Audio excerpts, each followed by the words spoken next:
It was about 3 years ago to the month that I'd attended a rather gory Stetsky festival when I'd met him. A rather innocent-looking yet eccentric fellow, one who, as the Serpent Head Festival drew on, I would get to know quite well. Being trapped underground, hidden away from the modern world, celebrating a Serpent Head, not to mention being one of the 6 humans there, and when your data's broken up with you, really helps one get along with the weirdest of people. Thylum Fugue, if that was his real name, was a so-called wonder seeker. In short, he was a treasure hunter and urban explorer rolled into one, always looking for the next adventure, the next tomb to explore, the next chase to be had. Like me, he was born with the gift, and could see the parts of the world where our world met the other. And unlike me, he was always spontaneous, always first to take things to another level. I, on the other hand, thought things out, was more reserved, and cared for my words. We became pen pals after the event was over, communicating through social media and enchanted paper. Back then, I returned to my job as psychic for the artifact smuggling team I worked for, discerning real artifacts from fakes. He, on the other hand, went off to some magic mountain to find religion or something. His letters weren't very clear, but it was clear it didn't work out. So when, out of the blue, he asked me to join him on a fishing trip of all things, I obliged. We do not live alone in this world.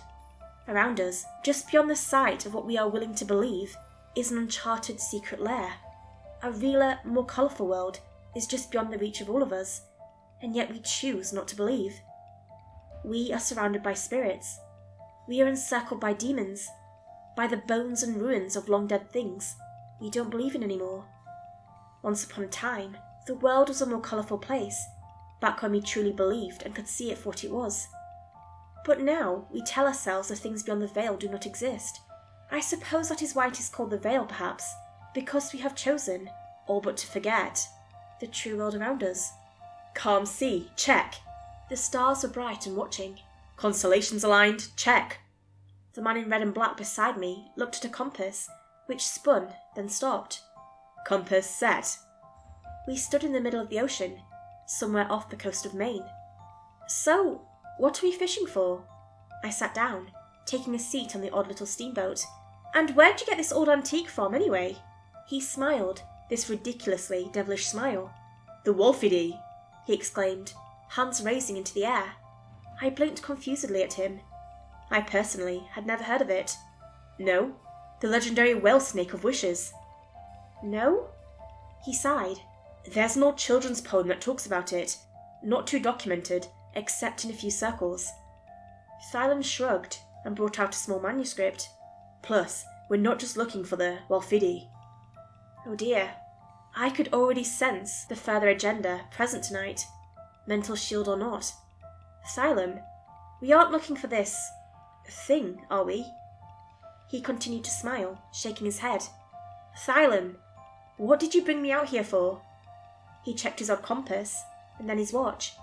We got 2 hours until our second destination. Let's fish for now. And before I could finish, a load of fishing gear was put into my hands, and Thylum had already stopped the strange little ferry and begun to fish. Defeated, and finding it clear I was being roped into yet another Thylum misadventure, I leaned onto the railing and threw my line in. And, oddly enough, I was fine with it. The rope glowed a soft blue, enchanted. This, hopefully, would mean well. I could not be more wrong. After pulling up 3 insignificantly small crabs and 4 boots, I decided I wasn't any good at this, enchanted fishing rod or not. Thylum seemed equally terrible at it, drawing up seaweed and cursing at debris. 2 hours passed. All right, Aster, he began. It's time for the real star of the night. Thylum started up the ferry and breathed in a quick spell. Any moment now, he intoned. We'll crash right into... My eyes grew wide. Crash?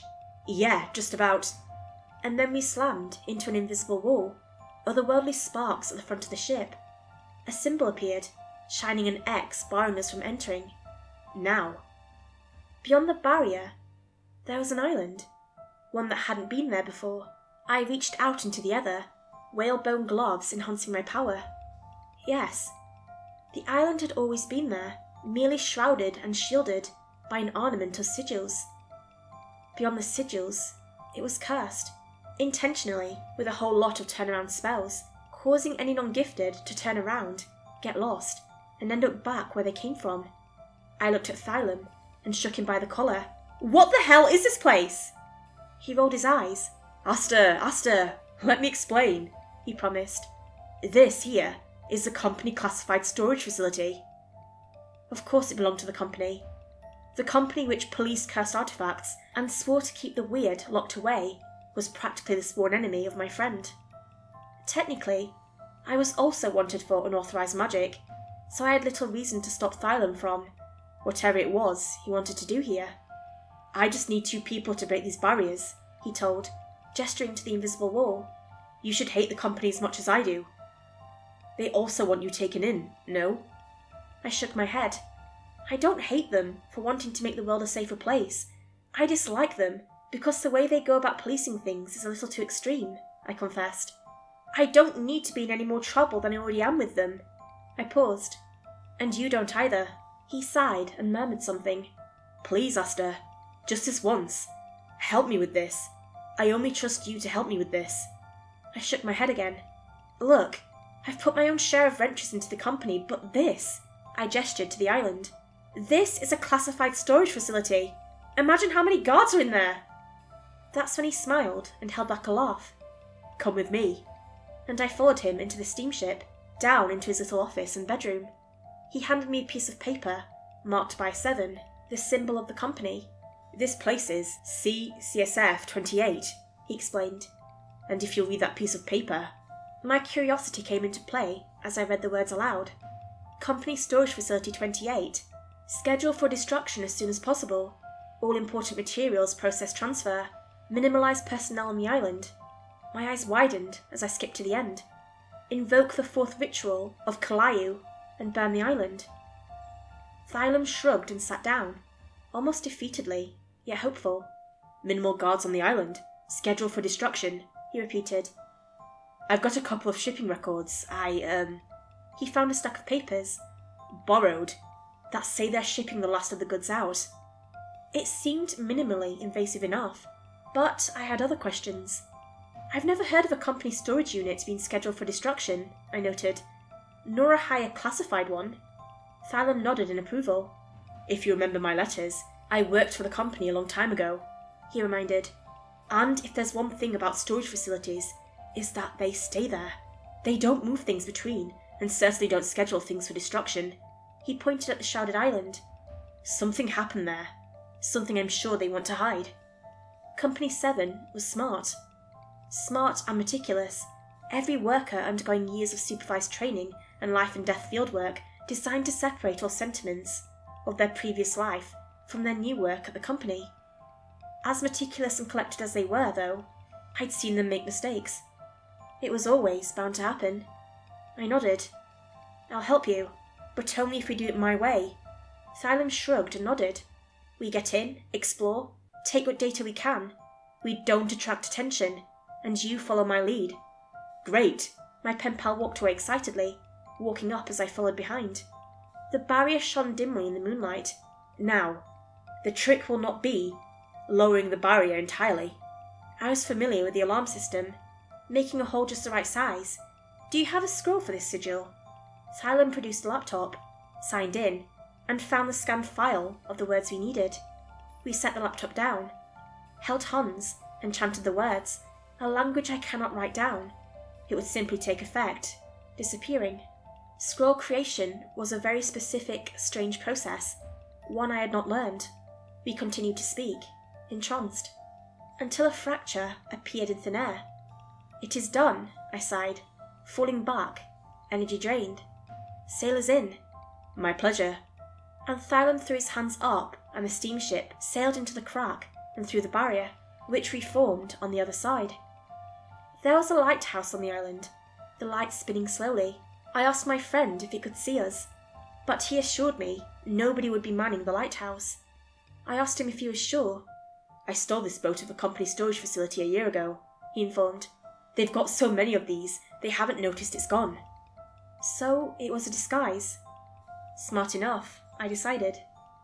I focused my inner self with the whalebone gloves and reached into the other, attempting to get a feeling for the island.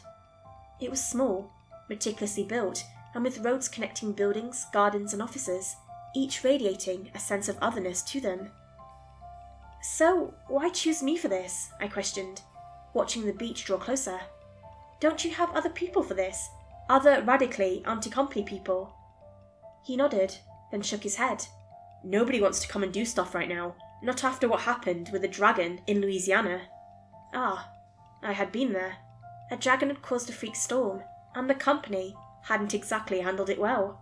If nobody's told you, the news is that the company is really cracking down on unauthorized magic. I hadn't heard of the repercussions. Then why bother doing this at all? We arrived on the beach, the ship stopping. Everyone thinks the company's near perfect. Do-gooders. I know that's not true. We stepped onto the beach, scanning the coast. I want to expose them for who they truly are. There was a quiet pause. They took everything from me. Fair enough. I kept a lookout, and Thylum brought his palms together, then cut them. All at once, the steamship shrunk, fitting into his hands, which he put away in a pocket. You didn't tell me you knew shape magic. He shrugged. It's my specialty. Guess it never came up. I had never really met someone who knew shape magic. I knew someone who trained under fairy magic, which was about as rare, and a few Kalayi worshippers, the power of fire, but the power to bend shape was rare and ancient, its history lost to time. I personally assigned myself with the dead celestial of stories, the divine whale, prey to see. Whalebone amplified my ability to seek things out and draw the truth from people, places. We entered the first path, and through the other, I felt the stains of death. Wait! I raised a hand, and we stopped. I knelt and touched the ground. It was recently, though the death was clouded by something unnatural. Something unearthly killed someone here. Thylum looked around, knelt, and shaped gravel into a knife. Just in case. Something was wrong here. The island was not how I had felt it through the other. Someone had taken great lengths to shift the perception of the place. Where I had felt buildings, there was a sea of grass, long and tall. There was a single building in the centre of the field, small, and I assumed, cut deep into the earth. The path ahead of us was overgrown with vines and grass. Someone took great lengths to hide all of this. Do you hear that? Thylum murmured. I opened myself up. There were whispers in the air, coming from the earth. It's coming from down there. Gingerly, we strayed into the overgrown path, whispers slowly growing into a crescendo. I knelt down and saw the source. One of many. A fungal network that pulsed with strange energy. Small, mouth-like growths emerged from the ground, whispering. What the hell is this? Thylum drew me away. I've heard tales of this. Don't listen. And then the plants started to get weirder. They started to move, sway towards us. Strange flowers with eyes that watched us as we passed, sometimes attempting to wrap themselves around us. I placed my hands upon them and suggested through the ether for them to unhand us, my will changing theirs. No matter how much we walked, though, the building at the centre of the field of strange fruit did not seem to get any closer. No matter how many plants I disengaged, how many strange creatures Thylum fought. This isn't working, Thylum pointed out. We've been at this for 2 hours. I sat now and thought about it. I suppose it must be enchanted.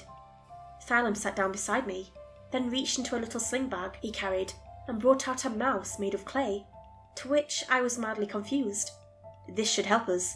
He brought his palms together and made a fluttering gesture. The little brown mouse changed into a swarm of fairy orange butterflies, and Thylum set them into the air, to which they flew all the way to the building. After some time, they returned. Thylum drew a circle on his palm, and it turned back into a mouse, which chirped softly. We're being turned around, he informed. I checked for turnaround spells, I protested. No way. He shook his head. My familiar tells me the field is moving us in spirals. I suppose that was fair enough. Now, breaking it, I have got no clue. I, however, had an idea. Close your eyes, I said. He looked at me, confused, but did so. This sort of defense spell was nothing new to me. The energy we spent moving forward was absorbed by a turnaround spell. In this case, the field. However much we ran, the more lost we would be. But figures like these had a weakness. They continued to spin, and if energy spent caused it to fight further.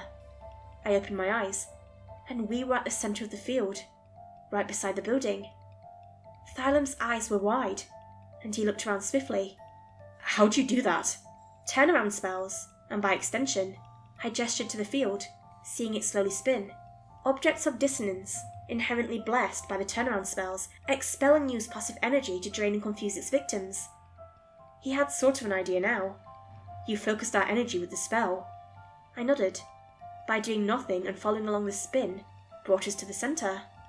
I suppose this is a simple security test. Thylam nodded, agreeing. Though I wasn't entirely sure. It was far too overgrown. Or at least, it was. The door to the small silver shack was locked. There was a place for a keycard and an outline for fingerprints. My partner had a solution. He reached into the other and felt the locks on the door, then opened it. Shape magic. We walked in. There was a hole that reached deep into the ground, constructed of metal and wood. The air inside was musty, and the lights were a low, disgusting yellow. Mould dotted the walls, mould with pinkish, sickly-looking globs of flesh. Oh, and the mould had eyes. I tossed a piece of ham from a sandwich. The flesh leapt out and snatched it. Someone's coming. There was a noise in the grass, a company agent being brought to the building. Ladder. Thylam moved and hoisted himself down onto one of the 3 evenly spaced rusty ladders down the hole. I did the same, just as the field separated. Never going to get used to that, a deep-voiced man murmured.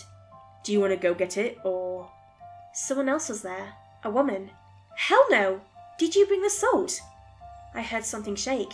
Well, I don't want to go down there. I eyed Thylam, who brought out salt from his bag.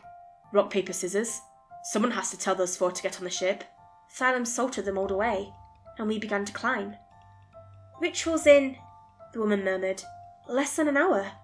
I blankly stared at Thylam as we reached an opening, and swung ourselves into it, safe. I heard the man swear, and footsteps as he grumpily trudged downwards, towards us. I tugged at the door. Locked. Thylam did his magic. We discovered a long hole, cleaner than the hole, but still sick with the stench of something unworldly. And then there were footsteps coming from further in, where a fork laid. Here. Thylam pulled me and opened a door, and we entered a room that smelt like fire and death. We remained silent, the voices outside, muffled. I looked through a window.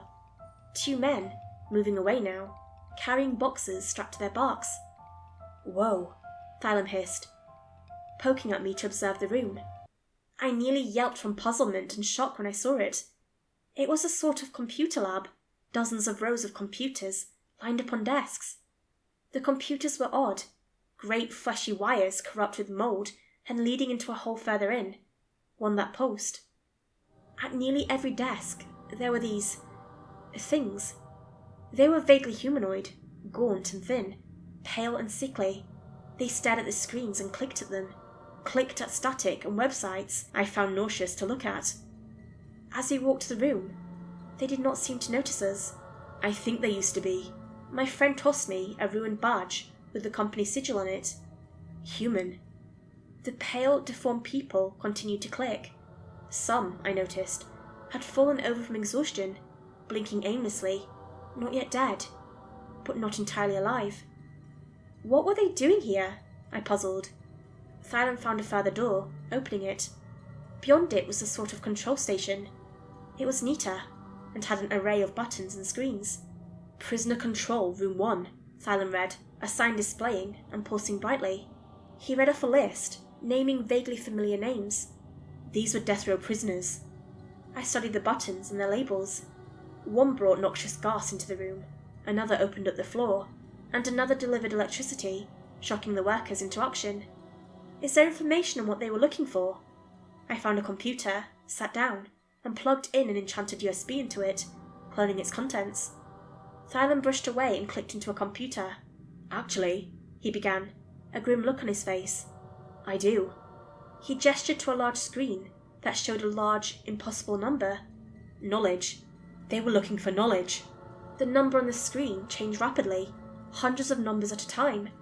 I felt the presence of the pallid figures, then extended my feelers to the entire island. "The entire facility is filled with these." Thylum sat down and started looking through the cabinets. "I think they found it." "What?" The room door opened, and 2 figures walked in. 2 different ones. "There's 2 company agents." We ducked down. Iterations of pure knowledge. They were looking for dead gods. "Dead god?" I whispered. "What were they clicking? How does it relate to—" The door opened, and the deep-voiced man gasped in shock as he saw us. I struck forward, slamming him against the wall. The woman kicked me, and I fell back down. Thylum rose from his seat, found his gravel-shaped knife, and clapped his hands, sending it flying and exploding into a cloud of dust, stunning the 2. I reached into my bag, found a knife and slashed at the 2, kicking them outside the room. "Thylum! Buttons! Gas!" Thylum pressed a green button labelled paralysis, and the room we were in sealed itself with a hiss. The 2 outside slammed on the door, and the floor turned yellow, injecting them with something that made them fall to the floor, defeated. The post-human workers fell too, paralysed. "Think about it this way," my friend began. "Everything has an inherent order to it, or at least in the grand scale of things. This isn't how it really works, but it is sort of how we can conceptualize it." "So you're saying—" He cut me off and took the USB stick out. A red beam of light told us an alarm had been triggered. By connecting people to the mind of a god, I assume they either have one trapped here, or are electrically stimulating a dead god's brain. Thylum quickly brought up a file, a large inhuman corpse. "You can have people process higher intelligences." We got out of the room, quiet. "Special numbers will have an inherent glow to them, and this is also interpreted as a true name." This I understood. Knowing the true name of something granted one nearly complete control over the thing. Of course, you don't know the true name, but if you can process it through a machine powered by a dead god, that's about the same. "But you said they were looking for dead gods." 2 company agents sighted us, drawing out their guns. Thylum shaped the iron below them, then sealing them inside. He shrugged. "Dead gods are easier to control, to resurrect and bind." We were on the ladders now, rising upwards. If, I thought to myself, they were closing down and burning the facility, they had found the name of the dead god they were looking for, and this could not be good. We found ourselves over the hole. Someone had been burning a path through the field, no doubt the woman who had watched behind. "Where?" I tugged at Thylum and looked at the sky. A great sigil was forming, and I hoisted myself to higher ground, through the field and onto a hill. "Look!" There was a great ship in the distance. The last of the artifacts and data was being transferred. Thylum saw it. "The ritual. We need to go." He was right. Great swaths of fire came up from the ship and onto the sky, the sigil forming. Behind us, the remaining company agents crawled out of the hole. We ran to the beach, and then we were cast asunder when flame fell from the skies. "The USB!" Thylum shrieked. "I dropped it!" I saw it. "There!" The fires began to spread, and I snatched it before the flames could claim it. We were on the beach now, and Thylum found the boat from his pocket, shaping it, enlarging it. We crossed on, and he set the boat off, full speed. The ritual had begun. From the great sigil in the sky did great pockets of fire erupt, drawing the island and all those still on it in heavenly godly flame. The ritual of the salamander god covered the island, great flashes of yellows and reds upon the green. There was an explosion from the hole, and a loss of something that felt vaguely celestial. And then, all of a sudden, it was gone. The island had become nothing but ash, drifting softly on the ocean breeze. The protection sigils were gone, and in the distance, the ship carrying the last of the artifacts drifted away. "I assume you want this?" I asked, tossing the USB up and down. Thylum nodded. "I know some guys who can analyze the material," he explained. There was a long pause as we neared the coast, but eventually, Thylum spoke again. "You know, my mother was a magician," he murmured. The company took her away for unauthorized magic, ran a mortuary, magically preserved the dead. He sat down and pondered the USB for a while. I had to survive on funeral cakes for a while, steal them from celebrations of life. I put a hand on his shoulder. You'll get them eventually, I assured. The company took everything away from me, he murmured. Indoctrinated me as a child. They deserve to burn. And we arrived at the coast and looked back.